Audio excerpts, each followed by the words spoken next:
नमस्कार दोस्तों, welcome back to my YouTube channel let's learn with Rekha ma'am. आप सभी का मेरे यूट्यूब चैनल पर एक बार फिर से स्वागत है।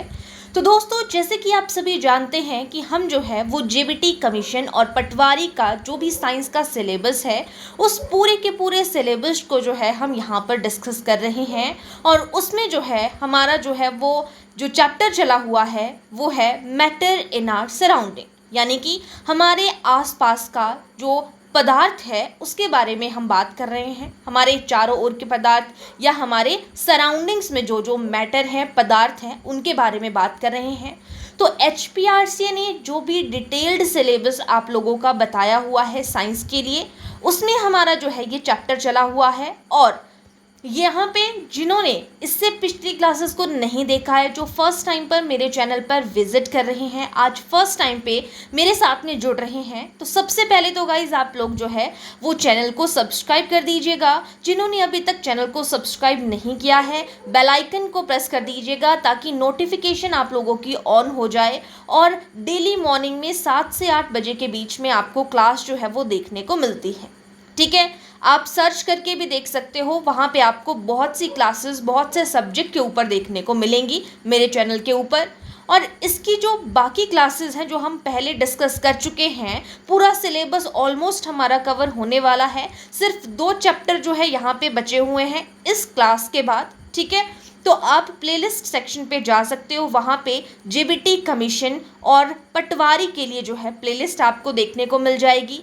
साइकोलॉजी का जो पूरे का पूरा सिलेबस है, अंडरस्टैंडिंग बेस पे क्वेश्चंस पूछे जा रहे हैं, वो भी आप लोगों को प्लेलिस्ट पे देखने को मिल जाएगा।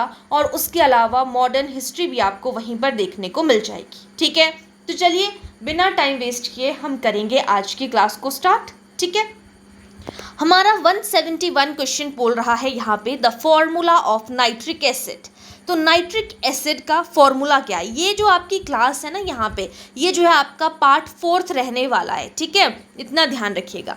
ठीक है, चलिए the formula of nitric acid is, nitric अम्ल का सूत्र क्या है? HCl, H2SO4, HNO3, H2CO3। तो करेक्ट आंसर होगा ऑप्शन नंबर सी, HNO3 को जो है वो क्या कहा जाता है? नाइट्रिक एसिड कहा जाता है। HCl हाइड्रोक्लोरिक एसिड है, H2SO4 जो है यहाँ पे ये आप लोगों ने बताना है। इसके बारे में मैं ऑलरेडी बता चुकी हूँ आपको पिछली क्लासेस में। H2SO4 का जो है आपने नेम बताना है, H2SO4 को क्या कहा जाता है। ठीक है, और इसकी खासियत क्या है, मतलब इसको और किस नाम से जानते हैं। ठीक है, ये क्वेश्चन आप लोगों के लिए है। जो क्लास को अच्छे से देख रहे हैं, जो अच्छे से जो है वो तैयारी कर रहे हैं, वो इस क्वेश्चन का आंसर दे देंगे। और इससे जो है आपको पता चल जाएगा आप लोगों का जो कंपटीशन है, जितने भी स्टूडेंट इस क्लास को देख रहे हैं, कि कितने स्टूडेंट जो है इसका आंसर जो है वो बहुत ही अच्छे से सोच समझ के देंगे। चलिए नेक्स्ट क्वेश्चन की तरफ चलेंगे। नेक्स्ट है question number 172, the formula of calcium oxide.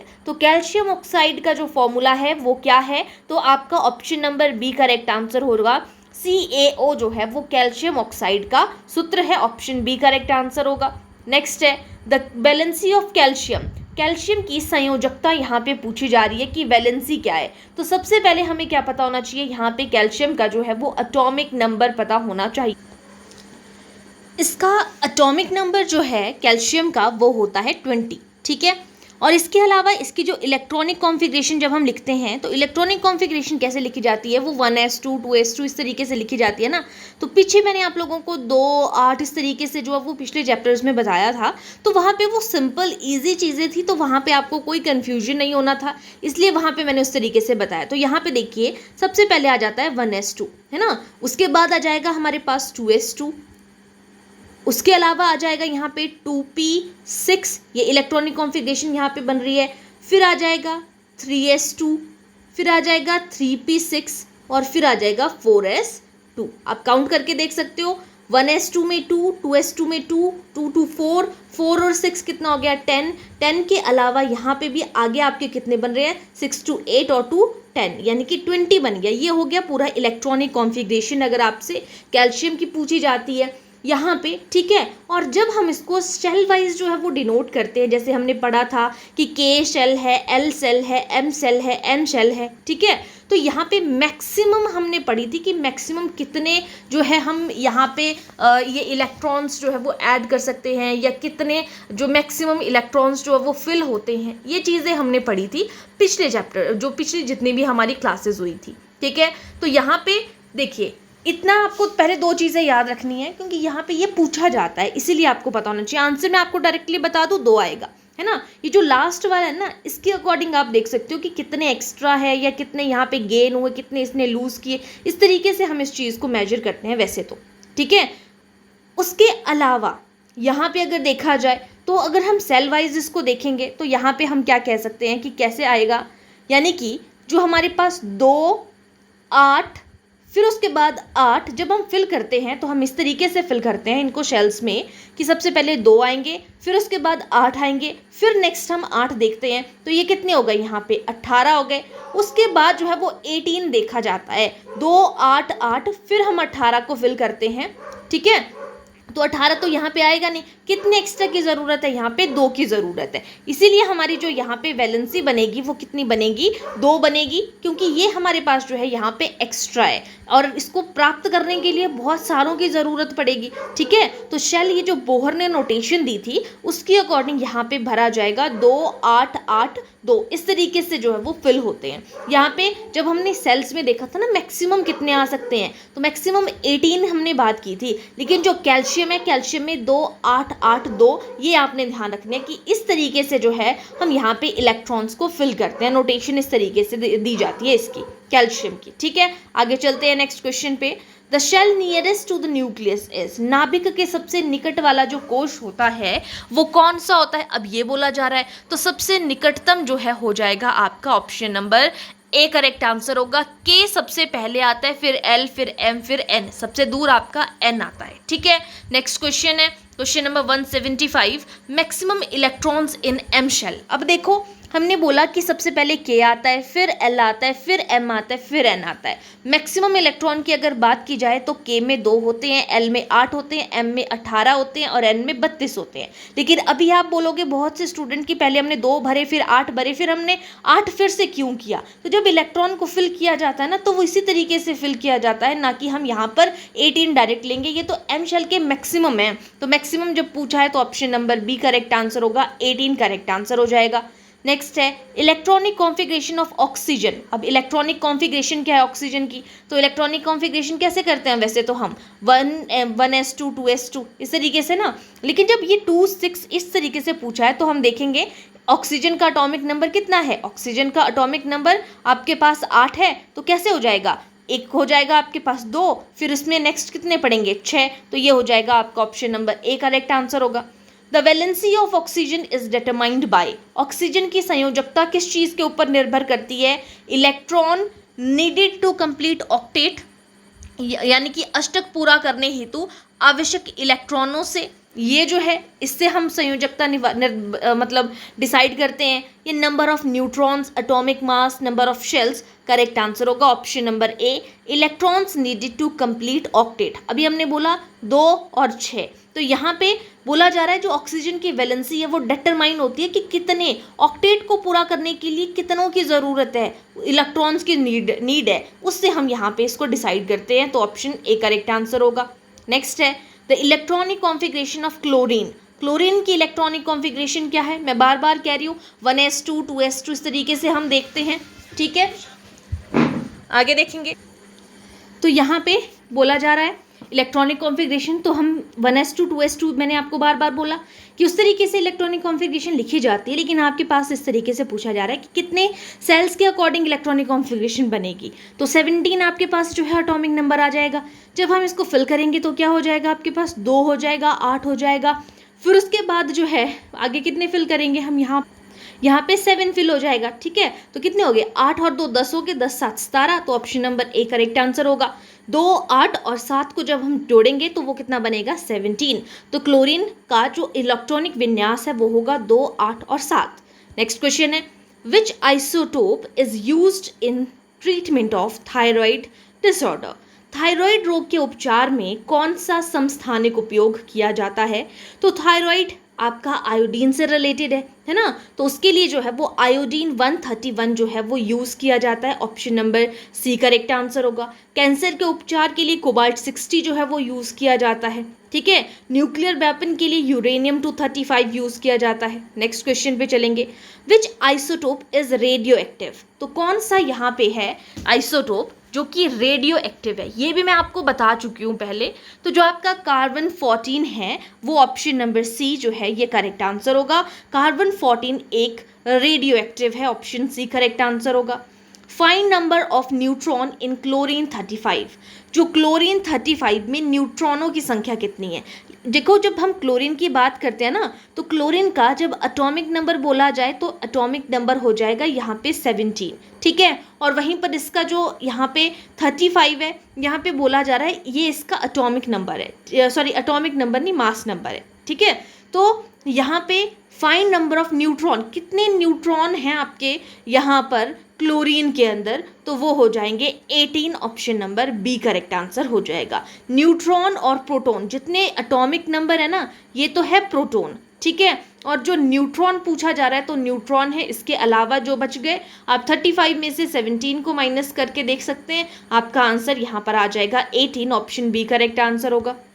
Find molecular mass of carbon dioxide. जो कार्बन डाइऑक्साइड है इसका आणविक द्रव्यमान ज्ञात करना है। तो कार्बन यहाँ पे और यहाँ पे ऑक्सीजन और ये दो। ठीक है, तो यहाँ पे जब आपसे पूछा जा रहा है कि CO2 का क्या होगा, तो CO2 में ऑक्सीजन कितनी है? 2 है ना, तो यहाँ पे 16 मल्टीप्लाई बाय 2 करेंगे और यहाँ पे जो कार्बन है, कार्बन कितनी हो जाएगी आपके पास? यहाँ पर कार्बन का एटॉमिक नंबर कितना है? 6 है। ठीक है, तो यहाँ पे 32 और 6 जब हम ऐड करेंगे तो ये कितना होगा? 38 हो रहा है इसके अकॉर्डिंग। लेकिन जब इसको डबल करेंगे तो वो कितना हो जाएगा? 12। यानी कि यहाँ पे 38 में जब आप 6 ऐड करोगे तो वो कितना हो जाएगा? यहाँ पर 44। तो ऑप्शन यहाँ पर कितना हो जाएगा? ऑप्शन नंबर जो है वो सी करेक्ट आंसर होगा। यानी कि डबल किया जाता है जब भी आपसे आणविक द्रव्यमान पूछा जा रहा है। मैं सिंपल फिर से बता दूं, जब कार्बन डाइऑक्साइड की बात कर रहे हैं तो एटॉमिक नंबर से बात नहीं बनेगी, क्योंकि अब हम मॉलिक्यूलर मास देख रहे हैं तो एटॉमिक मास हम देखना पड़ेगा। तो कार्बन का कितना होगा? 12 प्लस करेंगे, ऑक्सीजन का कितना होता है? 16। कितने ऑक्सीजन है? 2 है, तो मल्टीप्लाई करेंगे 12 प्लस 32, तो ये आपके पास आ जाएगा 44, option number C correct answer है। नेक्स्ट है असर्शन रीजनिंग का क्वेश्चन है कि सॉलिड्स हैव डिफरेंट शेप। जो सॉलिड्स हैं उनकी डेफिनेट शेप होती है एक। बिल्कुल सही बात है। Particles in solid are tightly packed, क्योंकि जो पार्टिकल्स होते हैं सॉलिड्स में वो बहुत ही टाइटली पैक्ड होते हैं। बहुत बिल्कुल सही बात है। तो यहाँ पे ऑप्शन ए करेक्ट आंसर होगा। Both true and reason correct explanation. Next question है, नेक्स्ट क्वेश्चन में बोला है noble gas are chemically inactive. बोला जा रहा है कि उत्कृष्ट गैसें जो हैं, नोबल गैसेस जो हैं वो रासायनिक रूप से निष्क्रिय होती हैं। बिल्कुल, वो निष्क्रिय होती हैं। उनका जो आउटर मोस्ट शेल होता है वो कंप्लीट होता है, उनको ऑक्टेट पूरा करने के लिए किसी की ज़रूरत नहीं होती है, वो कंप्लीट होती है अपने आप में। बिल्कुल सही। तो बोथ यहाँ पर क्या है? ट्रू है, एंड रीज़न जो है वो करेक्ट एक्सप्लेनेशन है यहाँ पे इस चीज़ की। नेक्स्ट क्वेश्चन पे चलते हैं। The fourth state of matter. तो मैटर की सॉलिड, लिक्विड, गैसेस और प्लाज्मा। तो प्लाज्मा जो है वो फोर्थ स्टेट है, ऑप्शन सी करेक्ट आंसर है। नेक्स्ट क्वेश्चन है sun and stars mainly consist of. सूर्य एवं तारे मुख्यतः बने होते हैं, तो किससे बने हुए होते हैं? प्लाज्मा से, option number C correct answer है। Who discovered Brownian motion. तो ये जो ब्राउनियन मोशन है ये किसने डिस्कवर की है? तो रॉबर्ट ब्राउन ने जो है ये ब्राउनियन मोशन जो है यहाँ पे डिस्कवर की है, option number B correct answer होगा। नेक्स्ट है the fifth state of matter. तो फिफ्थ स्टेट ऑफ मैटर को क्या कहा जाता है? फोर्थ स्टेट तो आपकी प्लाज्मा हो गई, और फिफ्थ स्टेट को बोस आइंस्टाइन कंडेंसेट जो है वो कहा जाता है, ऑप्शन बी करेक्ट आंसर हो जाए। ये जो फिफ्थ स्टेट ऑफ मैटर बनी होती है ये एक्सट्रीमली लो टेम्परेचर पे बनी हुई होती है, इतना आपने ध्यान रखना है। ठीक है, और प्लाज्मा का मैंने यहाँ पे आपको बता दिया कि फोर्थ स्टेट ऑफ मैटर है ionised gas containing charged particles. जैसे आपके सन है, स्टार्स है, लाइटनिंग है, ये प्लाज्मा की बनी होती है। ठीक है, आगे चलते हैं नेक्स्ट क्वेश्चन पे। Convert 27 degree Celsius into kelvin. 27 degree Celsius को केल्विन पे कन्वर्ट करने के बारे में बोला जा रहा है। अब 27 डिग्री सेल्सियस जो है वो कितने केल्विन के बराबर होती है, तो ये होती है 300 जो केल्विन है। Option number C correct answer हो जाएगा। नेक्स्ट क्वेश्चन पे चलते हैं। नेक्स्ट क्वेश्चन कहता है which atomic model is called plum pudding model. तो प्लम पुडिंग मॉडल जो थॉमसन का मॉडल है, इन्होंने तरबूज का जो मॉडल था उसमें बताया था कि जिस तरीके से एक तरबूज है उसके अंदर जो यहाँ पे बीज होते हैं वो इलेक्ट्रॉन्स उसमें प्रेजेंट है, उस तरीके से उसका स्ट्रक्चर है। नेक्स्ट है which scientist explain stability of atom. परमाणु की स्थिरता को किस वैज्ञानिक ने समझाया है कि जो परमाणु हैं वो क्या से होते हैं, स्थिर होते हैं। उस चीज़ को किसने जो है वो दर्शाया है, किसने बताया है, तो करेक्ट आंसर होगा Bohr. Option number B correct answer है। नेक्स्ट क्वेश्चन है वैलेंसी ऑफ नियॉन। नियॉन की वैलेंसी कितनी होती है, तो नियॉन की वैलेंसी 0 होती है, क्योंकि ये एक नोबल गैस है, इसको किसी की ज़रूरत नहीं होती है, इसीलिए इसकी वैलेंसी 0 होती है। नेक्स्ट क्वेश्चन है electronic configuration of neon. Neon की इलेक्ट्रॉनिक कॉन्फ़िगरेशन क्या हो जाएगी, तो इसका option number A correct answer होगा 2 और 8, क्योंकि एटॉमिक नंबर कितना है इसका 10 है, और इसको जो है इसका इलेक्ट्रॉनिक कॉन्फ़िगरेशन 2 और 8 होगी। इसको किसी चीज़ की, ना इसने किसी चीज़ को लूज़ किया है, ना इसको किसी चीज़ की नीड है। नेक्स्ट क्वेश्चन है which rule states that atoms try to complete 8 electrons in outer shell। कौन सा नियम कहता है कि परमाणु बाहरी कोश में 8 इलेक्ट्रॉन पूर्ण करने का प्रयास करते हैं। डुप्लेट रूल, ऑक्टेट रूल, या बोहर रूल, या क्वांटम रूल। तो अभी हमने पढ़ा था अष्टक रूल, यानी कि ऑक्टेट रूल कहता है कि बाहरी कोश में 8 इलेक्ट्रॉन्स जो है वो होने चाहिए। नेक्स्ट है plasma is formed when. Plasma जो है वो बनता है कब, जब गैस ऑल एनर्जी को लूज कर देती है, या गैस जो है वो आयोनाइज्ड होती है, या सॉलिड मेल्ट होते हैं, लिक्विड फ्रीज होते हैं। तो जब गैस जो है वो आयोनाइज्ड होती है, गैस आयनित होती है जब, तब जो है वो आपका प्लाज्मा बनता है। ऑप्शन बी करेक्ट आंसर है। Which state of matter has minimum particle motion. किसमें जो है वो पार्टिकल मोशन बहुत ही मिनिमम होती है, न्यूनतम जिसमें जो है वो कणों की गति होती है। तो सॉलिड्स में बहुत कम गति होती है, और सबसे ज़्यादा जो है वो गैस में देखने को मिलती है। ऑप्शन सी करेक्ट आंसर होगा। Bose Einstein condensate is formed at. तो मैंने अभी आपको बताया वेरी लो टेम्परेचर पे जो है ये बनता है। ऑप्शन सी करेक्ट आंसर है। The SI unit of amount of substance. जो पदार्थ की मात्रा होती है, पदार्थ की मात्रा का एसआई यूनिट क्या होता है, तो उसका हो जाएगा mole. Option number C correct answer होगा। Brownian motion occurs due to. Brownian motion जो है वो होती है, कैसे होती है, ग्रेविटेशनल फोर्स की वजह से। कॉन्टिन्यूसली मूवमेंट होती है जब पार्टिकल की, तब जो है वो ब्राउनियन मोशन होती है। बिल्कुल सही। पार्टिकल्स की लगातार जब गति होती है तब ब्राउनियन मोशन होती है, कणों की निरंतर गति। नेक्स्ट है diffusion in liquids is slower than gases because. द्रवों में विसरण जो है वो गैसों की तुलना में धीमा होता है। क्यों होता है, क्योंकि liquid have no particle. Liquid में जो है वो पार्टिकल्स होते हैं, लेकिन इंटरमॉलिक्यूलर स्पेस जो है वो लेस होता है द्रवों में। Liquids are solids, density is 0। Correct answer हो जाएगा यहाँ पे option number B. Intermolecular space जो होता है वो कम होता है लिक्विड्स में। Option number B. तो द्रवों में विसरण गैसों की तुलना में धीमा होता है, क्योंकि इंटरमॉलिक्यूलर स्पेस जो है वो लेस होता है। ऑप्शन बी करेक्ट आंसर हो जाएगा। नेक्स्ट है Rutherford alpha particle experiment used. जो रदरफोर्ड के अल्फा कण उन्होंने एक्सपेरिमेंट दिया था, उसमें किसका यूज़ किया था, सिल्वर फॉइल का, गोल्ड फॉइल का, कॉपर फॉइल का, या आयरन फॉइल का। तो उन्होंने गोल्ड फॉइल का यूज़ किया था। Option number B correct answer होगा। नेक्स्ट है according to Rutherford model most part of atom is. Rutherford model के अनुसार परमाणु का अधिकांश भाग होता है filled with mass, empty space, positive charge, negative charge. तो उसमें जो है वो करेक्ट आंसर हो जाएगा रदरफोर्ड के मॉडल में मैक्सिमम जो अधिकांश भाग है वो कैसा है, एम्प्टी स्पेस है। ऑप्शन बी करेक्ट आंसर होगा। नेक्स्ट क्वेश्चन है Bohr's model failed to explain. Bohr model क्या समझाने पे जो है वो असमर्थ रहा था कि हाइड्रोजन का spectrum, stability of atom, spectrum of multi electron atoms, electron shells को। तो बहु इलेक्ट्रॉन परमाणुओं का जो स्पेक्ट्रम है, स्पेक्ट्रम ऑफ मल्टी इलेक्ट्रॉन्स को समझाने पे असफल रहा था। ऑप्शन सी करेक्ट आंसर होगा। विच शेल हैज़ हाईएस्ट एनर्जी, किसकी जो है वो बहुत हाईएस्ट एनर्जी होती है, तो जो आउटर शेल होता है ना, सबसे बाहर वाला, सबसे अधिक ऊर्जा उसकी होती है। ऑप्शन डी करेक्ट आंसर होगा। इलेक्ट्रॉनिक कॉन्फ़िगरेशन एंड वैलेंसी, यहाँ पे अच्छा नेक्स्ट क्वेश्चन पे चलते हैं। क्वेश्चन नंबर 205 बोला जा रहा है एल्यूमिनियम, एल्यूमिनियम का जो यहाँ पे इसके बारे में हम बात कर रहे हैं। अब इलेक्ट्रॉनिक कॉन्फ़िगरेशन और वैलेंसी से रिलेटेड हम बात करेंगे कुछ क्वेश्चंस पे। बोला जा रहा है कि इलेक्ट्रॉनिक कॉन्फ़िगरेशन एल्यूमिनियम की, तो एल्यूमिनियम का एटॉमिक नंबर कितना है 13, ठीक है। तो जब हम इसका जो है वो इलेक्ट्रॉनिक कॉन्फ़िगरेशन करेंगे तो 2 8 कितने हो गए 10, और कितने की ज़रूरत है 3 की, तो option number C correct answer हो जाएगा यहाँ पे। नेक्स्ट है एल्यूमिनियम की वैलेंसी क्या है, तो अभी मैंने क्या कहा, लास्ट में कितने हैं 3, तो वही उसकी क्या बन जाएगी यहाँ पे वैलेंसी हो जाएगी, ठीक है। नेक्स्ट क्वेश्चन है इलेक्ट्रॉनिक कॉन्फ़िगरेशन ऑफ नाइट्रोजन, तो नाइट्रोजन का एटॉमिक नंबर कितना है 7, तो कितना आ जाएगा 2, और 2 के बाद कितने की ज़रूरत है 7 को पूरा करने के लिए 5 की, तो ऑप्शन बी करेक्ट आंसर हो जाएगा।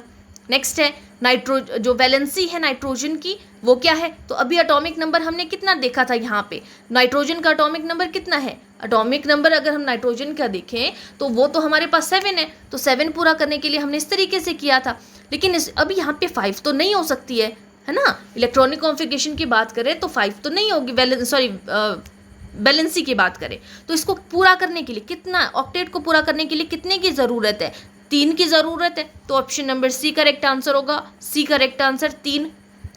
Find molecular mass of methane, तो मीथेन का मॉलिक्यूलर मास क्या होगा, तो आणविक द्रव्यमान निकालना है। तो यहाँ पे कार्बन है, कार्बन का कितना लिखेंगे, यहाँ पे आणविक द्रव्यमान के बारे में बात हो रही है 12, प्लस हाइड्रोजन का कितना होता है 1, कितने हाइड्रोजन है 4, तो 12 प्लस 4 कितना हो जाएगा यहाँ पे 18 हो जाएगा, ठीक है।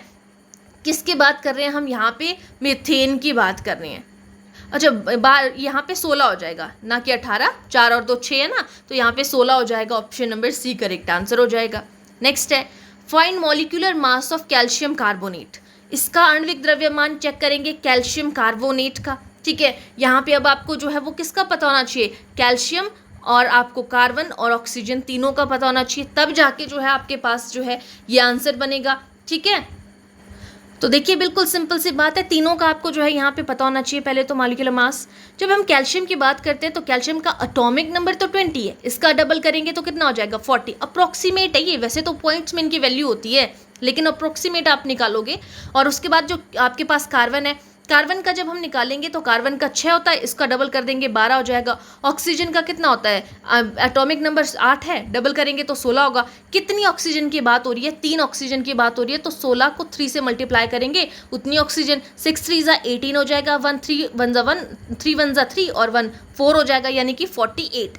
तीनों को प्लस करके देखेंगे, 8 और 2 कितना हो गया 10 और 1 कैरी, 4 4 8 9 और 10 यानी कि कितना आ गया 100। तो ऑप्शन नंबर सी जो यहाँ पे आणविक द्रव्यमान है, यहाँ पर कैल्शियम कार्बोनेट CaCO3 का इस तरीके से मेजर करेंगे। बहुत ही इंपॉर्टेंट क्वेश्चन है, पूछे गए क्वेश्चन है, जेबीटी के मिशन में पूछा गया था ये अभी पीछे। नेक्स्ट है oxygen 16, find number of neutrons in oxygen 16। अब नंबर ऑफ न्यूट्रॉन्स हमने निकालने हैं, एटॉमिक नंबर आपके पास है और यहाँ पे जो है वो आपके पास मास नंबर भी है 16। आपको यहाँ पे जो है वो न्यूट्रॉन्स की संख्या निकालनी है कि कितने न्यूट्रॉन होंगे, तो आप इनको न्यूट्रॉन को निकालने के लिए आप माइनस कर देंगे, 16 में से 8 माइनस करेंगे, कितना आ जाएगा 8। Option number C correct answer होगा। नेक्स्ट है अब असर्शन रीजनिंग का क्वेश्चन है, कथन कारण। इवेपोरेशन कॉजेज कूलिंग, कि जब वाष्पीकरण होता है ना, वाष्प बनकर ऊपर उठते हैं जो कुछ पार्टिकल्स होते हैं, तो इवेपोरेशन जो है वो कूलिंग का कारण बनती है। High energy particles leave the surface, क्योंकि जो अधिक ऊर्जा वाले कण होते हैं ना वो सतह छोड़ देते हैं। इवेपोरेशन होती है जो सतही फिनोमिना है ना, ये आपने ध्यान रखना है कि ये जो है वो सरफेस फिनोमिना है। इवेपोरेशन की जब बात होती है, ऊपर ऊपर वाले जो पार्टिकल्स होते हैं वो गैस बन के जो है वो ऊपर उठ जाते हैं और नीचे वाला जो चीज़ है वो ठंडी होती है। उस टाइम पे नीचे से कण ऊपर उठ रहे हैं और वो सतह को गर्म कर रहे हैं, फिर वो जा रहे हैं, ठीक है। वहीं पर अगर बॉइलिंग की बात होती है, दो चीज़ें आती है। देखो हमने पिछली क्लास में भी पढ़ा था कि जो बॉइलिंग है वो एक बल्क फिनोमिना है, यानी कि नीचे से ऊपर तक सारा पानी गर्म मिलेगा आपको।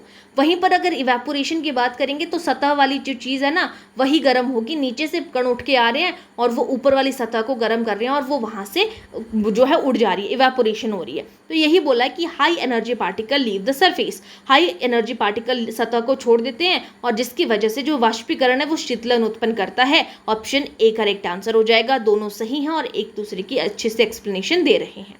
नेक्स्ट है gases are highly compressible. Gases जो है वो बहुत अधिक संपीड्य होती है क्योंकि इनके बीच में बहुत ज़्यादा स्पेस होता है, इंटरमोलिकुलर स्पेस गैसेज के बीच में बहुत लार्ज होता है। ठीक है, तो बिल्कुल सही बात है, ऑप्शन ए करेक्ट आंसर हो जाएगा। नेक्स्ट है which particle determine mass number. तो मास नंबर यानी कि द्रव्यमान संख्या निर्धारित होती है।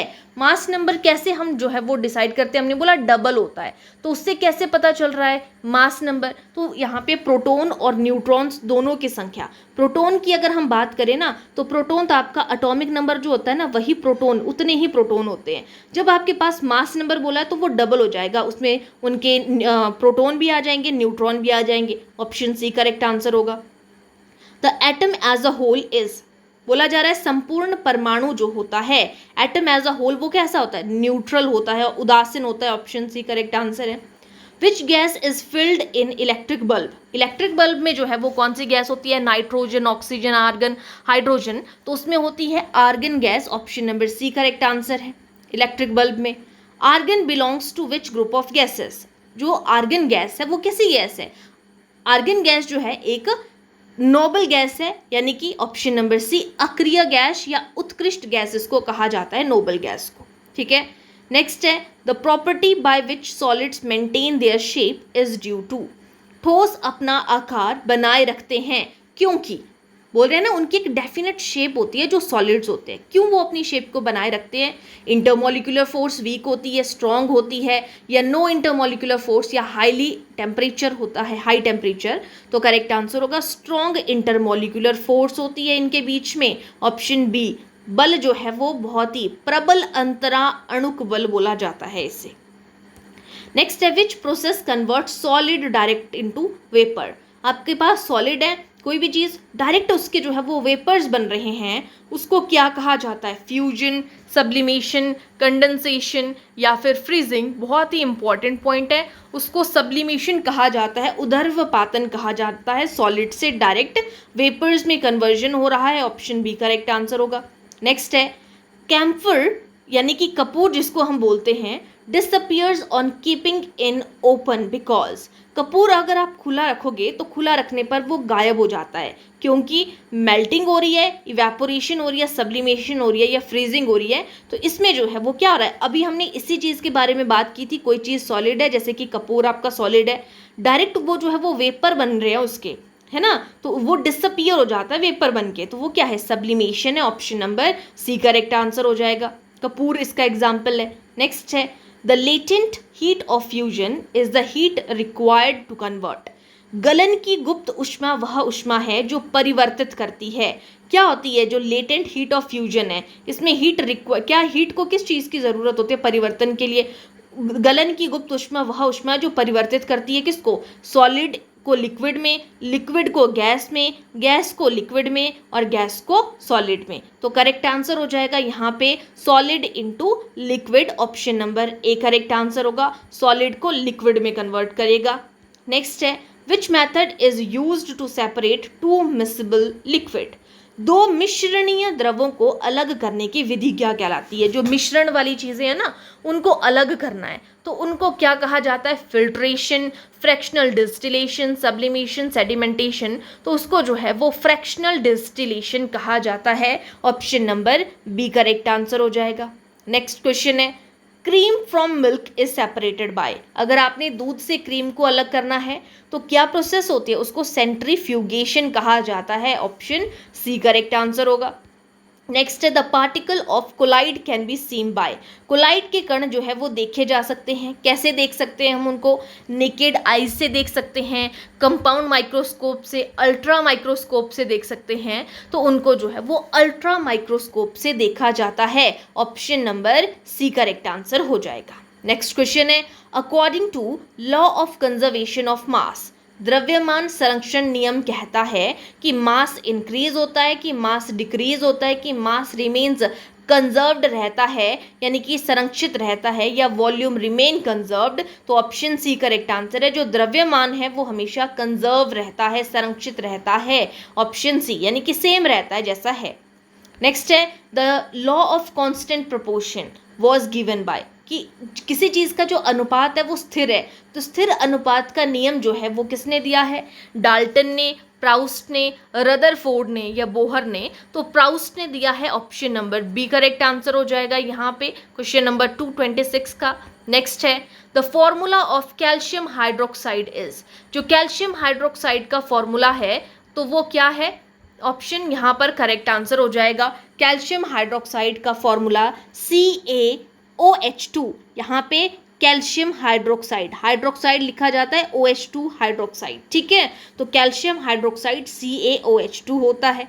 नेक्स्ट है the formula of sodium carbonate is, sodium carbonate का फॉर्मूला क्या है? सोडियम को किससे लिखते हैं? Na से, और जब कार्बोनेट जुड़ता है तो क्या हो जाएगा? यहाँ पे option number B Na2CO3 sodium carbonate का फॉर्मूला है। नेक्स्ट है the molecular mass of ammonia, ammonia के लिए हमें किस चीज़ की ज़रूरत है?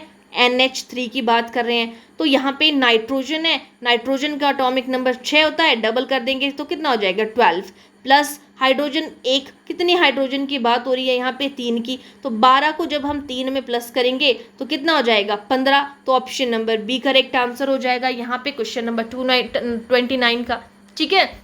एक बार चेक कर लेते हैं यहाँ पे इस चीज़ को, ठीक है, जब हमारे पास इसकी बात हो रही है। अच्छा, यहाँ पे हमने एक गलती कर दी, मैं आपको बता देती हूँ। नाइट्रोजन का जो एटॉमिक नंबर है ना वो आपको पता है 7 होता है, कार्बन का 6 होता है, ठीक है। तो यहाँ पे 7 होगा तो यहाँ पे कितना हो जाएगा? डबल 14 हो जाएगा, ठीक है। तो 14 + 3 की हम बात कर रहे हैं यहाँ पे, तो वो हो जाएगा 17, ना कि आपका ऑप्शन नंबर बी। तो करेक्ट आंसर होगा option number D, correct answer हो जाएगा, ठीक है। The nucleus was discovered through, नाभिक की खोज हुई थी कैथोड रे एक्सपेरिमेंट के थ्रू, गोल्ड फॉइल एक्सपेरिमेंट के थ्रू, वाइल्ड ड्रॉप एक्सपेरिमेंट के थ्रू, या डिस्चार्ज ट्यूब एक्सपेरिमेंट के थ्रू? तो गोल्ड फॉइल एक्सपेरिमेंट के थ्रू हुई थी। Option number B correct answer हो जाएगा। नेक्स्ट है विच सब atomic particle was discovered last, सबसे बाद में खोजा गया उप परमाणविक कण जो है वो कौन सा है? सबसे बाद में खोजा गया था आपका न्यूट्रॉन, जो कि न्यूट्रल होता है, ठीक है, इसमें कोई चार्ज नहीं है। ऑप्शन सी करेक्ट आंसर हो जाएगा। द चार्ज ऑन प्रोटोन, तो प्रोटोन पे पॉजिटिव चार्ज होता है, इलेक्ट्रॉन पे नेगेटिव चार्ज होता है, और न्यूट्रॉन पे न्यूट्रल चार्ज होता है, ध्यान रखिएगा। The electronic configuration of sodium, sodium का जब देखा जाता है एटॉमिक नंबर तो सोडियम का होता है 11, ठीक है। तो जब इलेक्ट्रॉनिक यहाँ पे नहीं दिया है ना तो आपको पता होना चाहिए, सोडियम Na से डिनोट करते हैं, एटॉमिक नंबर कितना हो जाएगा? 11, तो कितना हो जाएगा? 2, फिर उसके बाद 8, कितने हो गए? 10, एक आ जाएगा एक्स्ट्रा, तो ऑप्शन ए करेक्ट आंसर हो जाएगा। Which shell is filled first according to the Bohr Bury scheme, जो है उसके अकॉर्डिंग सबसे पहले कौन सा कोश जो है वो भरा जाता है? तो सबसे पहले के, फिर एल, फिर एम, फिर N. Option C correct answer होगा। कार्बन 12 एंड कार्बन 14 आर, तो ये क्या है? Carbon 12 and carbon 14 isotope, isobar, isotone, या फिर आयंस? तो करेक्ट आंसर हो जाएगा यहाँ पे option number B correct answer होगा। ये आइसोटोप्स हैं carbon 12 and carbon 14, option number B correct answer हो जाएगा। नेक्स्ट है atoms with same number of neutrons are called, जिनमें सेम नंबर ऑफ न्यूट्रॉन्स हैं उनको क्या कहा जाता है? तो उनको आइसोटोप और आइसोबार का मैं फिर से बता दूं, जिनके एटॉमिक नंबर सेम हो ना उनको आइसोटोप कहा जाता है और मास नंबर डिफरेंट हो, लेकिन जिनके मास नंबर सेम हो और एटॉमिक नंबर डिफरेंट हो उनको आइसोबार कहा जाता है। और atoms with same number of neutrons, जिसमें सेम नंबर ऑफ न्यूट्रॉन्स होते हैं उनको जो है वो क्या कहा जाता है? आइसोटोन कहा जाता है। Option number C correct answer हो जाएगा, ध्यान रखिएगा इस चीज़ का, ठीक है। Next question, find number of neutrons in sodium, sodium यहाँ पे 24 बोला है, तो आपको पता है एटॉमिक नंबर 11 होता है और इसका जो है वो मास नंबर सोडियम की जब हम बात कर रहे हैं तो ध्यान रखिएगा इसके 24 होते हैं, ठीक है। तो यहाँ पे आपको बोला है कि आपको नंबर ऑफ न्यूट्रॉन्स निकालने। देखो मैंने आपको बताया था हर बार हम डबल नहीं कर सकते हैं, कई बार पॉइंट्स में इस तरीके से होता है कि आपको कुछ चीज़ों को याद भी रखना है, ठीक है। तो नंबर ऑफ न्यूट्रॉन्स सोडियम 24 की जब हम बात करें, ये उसका मास नंबर को डिनोट कर रहा है। तो ये कितने होंगे यहाँ पे न्यूट्रॉन्स की संख्या, हम इसमें से क्या कर देंगे, माइनस करेंगे, 24 में से 11 माइनस करेंगे तो कितना बच जाएगा यहाँ पे 13। तो ऑप्शन सी करेक्ट आंसर होगा। सोडियम की जो न्यूट्रॉन्स की संख्या है वो हो जाएगी आपकी 11। नेक्स्ट क्वेश्चन है, सॉरी 13, 11 नहीं 13। Find molecular mass of H2SO4। H2SO4 का आणविक द्रव्यमान निकालेंगे। तो हाइड्रोजन कितनी है यहाँ पे, सल्फर कितना है, ऑक्सीजन कितना है, ये पता होना चाहिए आपको, ठीक है। तो इसको सिंपल सा तरीका है निकालने का। सबसे पहले आपको पता होना चाहिए हाइड्रोजन है, हाइड्रोजन का कितना होता है आपके पास एटॉमिक मास 1 × 2 प्लस करेंगे। जो सल्फर है, सल्फर कितना होता है 16 होता है सल्फर का, डबल कर देंगे तो कितना हो जाएगा 32 हो जाएगा। प्लस ऑक्सीजन का कितना होता है एटॉमिक मास, यहाँ पे 16 होता है, तो 16 को जो है वो 4 से मल्टीप्लाई करके करेंगे यहाँ पे, यानी कि उतनी होगी, 4 ऑक्सीजन है क्योंकि, तो 6 4 का कितना हो जाएगा 24, और यहाँ पे 2 कैरी, 4 1 जा 4 और 2 6, यानी कि 64। सबको प्लस करेंगे यहाँ पे 2 + 32 + 64, तो 4 और 2 कितना हो गया 10, 4 और 2 6 और 2 8, ठीक है, और 6 और 3 कितना हो गया 9। तो option number C correct answer होगा। प्लस करना है बस, ये आपकी कैलकुलेशन है अपनी। ऑप्शन नंबर सी 98 जो है वो मॉलिक्यूलर मास हो जाएगा H2SO4 का। नेक्स्ट है असर्शन रीजनिंग का क्वेश्चन है कि लिक्विड्स कैन फ्लो। लिक्विड जो है वो फ्लो कर सकते हैं, हाँ बिल्कुल फ्लो कर सकते हैं, जैसे पानी को फ्लो करवाया जाता है। Particles in liquid can move past one another, कि जो द्रवों के कण होते हैं वो एक दूसरे के ऊपर से गति कर सकते हैं, ये भी सही बात है। तो both true and reason correct explanation, option A correct answer होगा। नेक्स्ट क्वेश्चन में बोला है noble gas are stable. Noble गैसें जो उत्कृष्ट गैसें होती हैं वो स्थिर होती हैं, इनको किसी की ना देने की ज़रूरत होती है ना लेने की ज़रूरत होती है, बिल्कुल, और इनकी जो वैलेंसी होती है 0 होती है, बिल्कुल सही बात है। तो both true and correct explanation, option A correct answer हो जाएगा। नेक्स्ट क्वेश्चन है which property of matter is responsible for diffusion. हमने कहा कि जो गैसेस हैं वो इजीली डिफ्यूज़ हो जाती हैं, ये हमारा क्वेश्चन था, पीछे भी हमने जिनके बारे में बात की थी। तो बोला जा रहा है कि पदार्थ का कौन सा कण जो है वो विसरण के लिए उत्तरदायी होता है।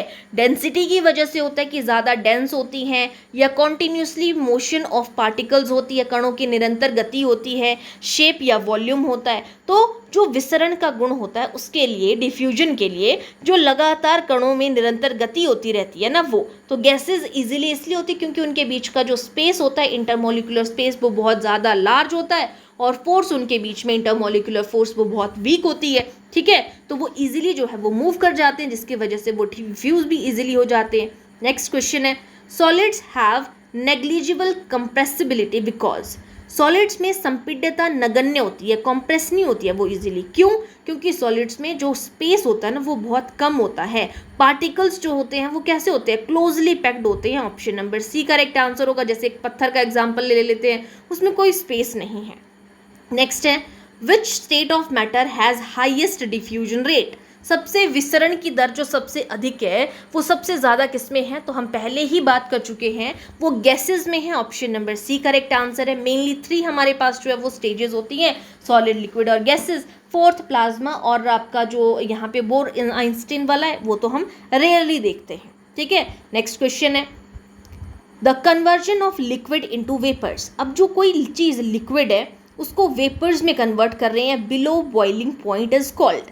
क्वथनांक से नीचे द्रव का वाष्प में बदलना क्या कहलाता है, तो लिक्विड है, पानी से आपने गैस में कन्वर्ट किया वो वेपर बने ना, तो वो क्या है, बॉइलिंग या इवेपोरेशन या कंडेंसेशन या सब्लिमेशन। तो इवेपोरेशन, लिक्विड से जब आप वाष्प में बदल रहे हो उसको इवेपोरेशन यानी कि वाष्पीकरण कहा जाता है। नेक्स्ट है which technique is use to separate dyes from black ink. जो काली स्याही होती है ना उससे रंगों को अलग करना है आपने, अलग अलग कलर्स को, तो उसको क्या कहा जाता है, कलर से रिलेटेड आती है क्रोमेटोग्राफी, कलर अलग करने की technique. Option B correct answer हो जाएगा। नेक्स्ट है which method is suitable for separating wheat grains from husk. जो गेहूं है उसको भूसे से अलग करना है, उस विधि को क्या कहा जाता है? उसको विनोइंग कहा जाता है। फिल्ट्रेशन, डिस्टिलेशन या सब्लिमेशन, उसको विनोइंग कहा जाता है, क्योंकि गेहूं को भूसे से अलग करने के बारे में बात हो रही है। तो उसको फटकाया जाता है। आपने घर में भी प्रोसेस ये देखी होगी, ठीक है। तो दोस्तों, अगर किसी ने अभी तक जो है वो पिछली क्लासेस को नहीं देखा है, मैंने आपको पहले भी बताया, आप कमेंट से आप जो है वो डिस्क्रिप्शन बॉक्स पे भी देख सकते हो। मैं लिंक आप लोगों को प्लेलिस्ट का दूंगी। उसके अलावा आप डायरेक्टली जो है वो प्लेलिस्ट पे जाकर भी जो है वो वहाँ पर देख सकते हो। प्रीवियस जितनी भी साइंस की क्लासेस हैं वो मैंने वहाँ पे करवा दी है। 1 से 2 चैप्टर हमारे पास जो है वो बचते हैं, वो हम करेंगे नेक्स्ट क्लास में, ठीक है। नेक्स्ट क्वेश्चन पे चलते हैं। Sedimentation is based on difference in, जो अवसादन होता है ना वो किस चीज़ के ऊपर डिपेंड करता है कि सेडिमेंट है, ये हम बोलते हैं अवसादन जमा हो रहे हैं, कलर, सॉल्युबिलिटी, डेंसिटी या टेम्परेचर, तो वो डिपेंड करते हैं आपके डेंसिटी के ऊपर कि कितना घनत्व है। कोई चीज़ जितनी घनी होगी ना, सेडिमेंट उस तरीके से बनेगा। ऑप्शन नंबर जो है यहाँ पर सी करेक्ट आंसर हो जाएगा। नेक्स्ट क्वेश्चन है, the smallest particle of a compound capable of independent existence is, किसी यौगिक का सबसे छोटा कण जो स्वतंत्र रूप से रह सकता है। सबसे छोटा कण कौन सा होता है? सबसे छोटे को कहा जाता है अणु, और अणुओं के मिलने से बनता है परमाणु। तो करेक्ट आंसर होगा option number B, molecule, option B. The valency of phosphorus is generally, जो फॉस्फोरस है उसकी जो वैलेंसी होती है वो कितनी, सबसे पहले हमें हर एक चीज़ का जब भी हमें वैलेंसी निकालनी है कि कितनी किस चीज़ की वैलेंसी है, हमें एटॉमिक नंबर पता होना चाहिए। तो जब हम फॉस्फोरस की बात करते हैं तो फॉस्फोरस का जो एटॉमिक नंबर है वो होता है 15, ठीक है। तो जब हम यहाँ पे इसकी जो है वो इलेक्ट्रॉनिक कॉन्फ़िगरेशन लिखेंगे तो सबसे पहले आ जाएंगे 8 हो जाएगा, फिर पहले 2 फिर 8, कितना हो जाएगा यहाँ पे 10 हो गया। कितने एक्स्ट्रा डालने की ज़रूरत है? 5। तो जब यहाँ पे डालने की, जितने एक्स्ट्रा डालने की ज़रूरत है, यहाँ पे ध्यान रखिएगा, यहाँ पे कितने की कमी हो रही है ना वो नहीं हम देखते हैं। यहाँ पे जितने एक्स्ट्रा है ये चीज़ देखी जाती है। फॉस्फोरस की हर जगह पे बात नहीं कर रहे हैं, मेनली फॉस्फोरस की जो वैलेंसी है वो हो जाएगी आपकी 5। ये चीज़ आपने ध्यान रखनी है, इसमें हम 3 को नहीं डालते हैं, ठीक है। नेक्स्ट क्वेश्चन पे चलते हैं। नेक्स्ट है formula of phosphoric acid. Phosphoric acid का फॉर्मूला क्या है? तो करेक्ट आंसर होगा ऑप्शन नंबर सी, H3PO4 जो है वो फॉस्फोरिक एसिड का फॉर्मूला है। नेक्स्ट क्वेश्चन है the molecular mass of oxygen. Oxygen का मॉलिक्यूलर मास कितना होता है? आपको पता है 16 का हम कितने लिखते हैं? 16 का डबल कर देंगे तो 32, और कितने ऑक्सीजन है? 2, तो वो कितना हो जाएगा आपके पास, सॉरी ऑक्सीजन जब हम सिंगल लेते हैं तो वो 16 है एक के लिए, ठीक है। जब ऐसे तो इसका 8 होता है एटॉमिक नंबर, लेकिन जब मॉलिक्यूलर मास हमने निकालना है ऑक्सीजन का तो इसका एटॉमिक मास लिखा जाता है। तो एक के लिए तो 16 है, जब 2 की बात करें तो वो 32 हो जाएगा। ऑप्शन सी करेक्ट आंसर हो जाएगा। Which scientist proposed that atom is individual. किस वैज्ञानिक ने परमाणु को अविभाज्य माना है कि परमाणु जो है वो अविभाज्य होता है, ना बनाया जा सकता है ना तोड़ा जा सकता है। Option number B correct answer हो जाएगा, डाल्टन ने। नेक्स्ट क्वेश्चन है the negatively charged electron in discharge tube is. बोला जा रहा है डिस्चार्ज ट्यूब में ऋणात्मक इलेक्ट्रॉन जो होते हैं वो क्या कहलाते हैं? जिसमें नेगेटिव साइन होता है उसको कैथोड, और जिनमें पॉजिटिव साइन होता है उसको एनोड कहा जाता है, ध्यान रखिएगा। Canal rays are positively charged because they consist of. जो कैनाल रेज होती है, कैनाल किरणें धनावेशित होती हैं, उसमें पॉजिटिव चार्ज होता है क्योंकि वे बनी होती हैं पॉजिटिव आयन से। ऑप्शन नंबर जो है वो बी करेक्ट आंसर हो जाएगा, पॉजिटिव आयंस। नेक्स्ट है the maximum number of electrons in N shell. तो एन शेल में सबसे ज़्यादा जो है वो कितने होते हैं? 32 होते हैं, 64 की तो हम बात ही नहीं करते हैं, ठीक है। नेक्स्ट क्वेश्चन पे चलेंगे। नेक्स्ट है इलेक्ट्रॉनिक कॉन्फ़िगरेशन ऑफ कैल्शियम। तो कैल्शियम का एटॉमिक नंबर कितना है? यहाँ पे 20, तो यहाँ पे 2 हो गए, 8 हो गए, उसके बाद 8 ऐड करेंगे तो अभी भी कितने हो गए? 2, 8, 10, 10 और 8 18, और आगे कितने चाहिए? 2। तो कहाँ पे है? ऑप्शन नंबर बी, तो करेक्ट आंसर होगा option B. Radioactive isotopes are used in. जो रेडियो एक्टिव आइसोटोप्स होते हैं उनका उपयोग होता है मेडिसिन में, इंडस्ट्री में, एग्रीकल्चर में, सभी जगह पर। Option number D correct answer हो जाएगा। नेक्स्ट क्वेश्चन है which isotope is use to determine age of fossil. अगर आपको जो भी आपकी जीवाश्म है उनकी एज को ज्ञात करना है तो कौन सा आइसोटोप यहाँ पे यूज़ होगा, तो आपका ऑप्शन नंबर बी कार्बन 14 जो है वो यूज़ किया जाता है। यही आप जो है वो इंडस वैली सिविलाइजेशन के अंदर भी जो है वो कार्बन 14 के बारे में पढ़ते हैं। नेक्स्ट क्वेश्चन है find the number of neutrons in calcium 40। अब जो कैल्शियम है यहाँ पे आणविक द्रव्यमान है, ये कैल्शियम का 40 यहाँ पे हम बात कर रहे हैं क्योंकि इसका एटॉमिक नंबर 20 है, डबल यहाँ पर जो है इसके न्यूट्रॉन्स हो जाएंगे, नंबर ऑफ न्यूट्रॉन है इसमें 40, ठीक है। तो सॉरी फाइंड करना है नंबर ऑफ न्यूट्रॉन, तो ये तो इसका मास नंबर हो गया टोटल। तो इसमें से हम जो है वो इसको जो है वो माइनस कर देते हैं, तो वो कितना आ जाएगा 20। Option number C correct answer होगा। Find molecular mass of nitric acid. अब नाइट्रिक एसिड कैसा लिखा जाता है HNO3, ठीक है। तो हाइड्रोजन कितनी है, 1 है, प्लस नाइट्रोजन का कितना होता है आपके पास 6, लेकिन डबल कर देंगे। ऑक्सीजन का कितना होता है 16 होता है, लेकिन 3 ऑक्सीजन है तो यहाँ पे मल्टीप्लाई बाय 3 कर देंगे। 8 6 3 ज़ा कितना हो जाएगा 18, 1 3 और 1 कितना हो गया 4, ठीक है 48। तो यहाँ पे इसको प्लस करेंगे, 8 और 2 कितना हो गया 10 और 1 11, 1 4 1 5 और 1 6। तो करेक्ट आंसर क्या हो जाएगा यहाँ पे 61 जो है यहाँ पे आ रहा है। एक बार चेक कर लेते हैं, मुझे लग रहा है थोड़ी सी हमने कैलकुलेशन में जो है वो गलती कर दी है, ठीक है। हमने पीछे भी यही चीज़ गलत कर दी थी, थोड़ा सा मैं यहाँ पे बता दूँ आपको कि और यहाँ पे जब नाइट्रोजन की बात कर रहे हैं ना तो नाइट्रोजन का 7 होता है तो यहाँ पे 14 आ जाएगा, जब 14 होगा तो यहाँ पे 63 हो जाएगा, ठीक है। 8 और 4 कितना हो गया 12 और 1 13, ठीक है, और 13 के बाद 1 और आगे 6, तो option number C correct answer हो जाएगा। ध्यान रखिएगा, थोड़ी सी कैलकुलेशन और नंबर आपको याद रखने हैं, ये इसके लिए आपको पैरियोडिक टेबल थोड़ा सा याद होना चाहिए, ठीक है। नेक्स्ट क्वेश्चन है diffusion occur faster in gases. गैसों में जो डिफ्यूजन होता है वो बहुत तेजी से होता है, बिल्कुल सही बात है। Gas particles move rapidly and have large intermolecular space, बहुत ज़्यादा स्पेस होता है इन दोनों के बीच में, बिल्कुल सही बात है। ऑप्शन ए करेक्ट आंसर होगा, बोथ ट्रू एंड रीजन, इस चीज़ के पीछे जो रीज़न दिया हुआ है वो बिल्कुल सही है। नेक्स्ट है एटम्स आर इलेक्ट्रिकली न्यूट्रल। जो परमाणु होते हैं वो विद्युत रूप से जो है वो उदासीन होते हैं, एटम्स जो है वो न्यूट्रल है ऐसा बोला जा रहा है।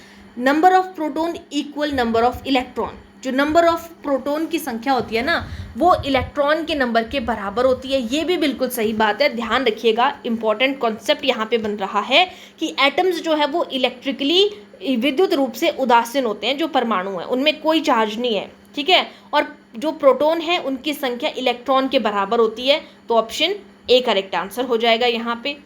1 mole of oxygen molecule contains, जो 1 मोल ऑफ ऑक्सीजन है वो कितने, उसमें ऑक्सीजन के 1 मोल अणु में कितने जो है वो मॉलिक्यूल्स हो सकते हैं, कितने अणु होते हैं ऑक्सीजन के 1 मोल अणुओं में होते हैं मॉलिक्यूल्स, तो option number A correct answer है। ऑक्सीजन के 1 मोल में होते हैं 6.022 इंटू 10⁻23 मॉलिक्यूल्स।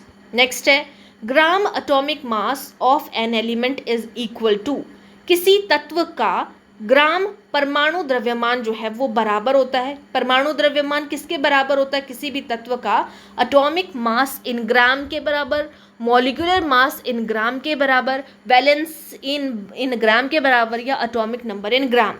तो जो किसी तत्व का जो परमाणु द्रव्यमान होता है, एटॉमिक मास होता है, वो बराबर होता है एटॉमिक मास इन ग्राम के बराबर। ऑप्शन ए करेक्ट आंसर हो जाएगा।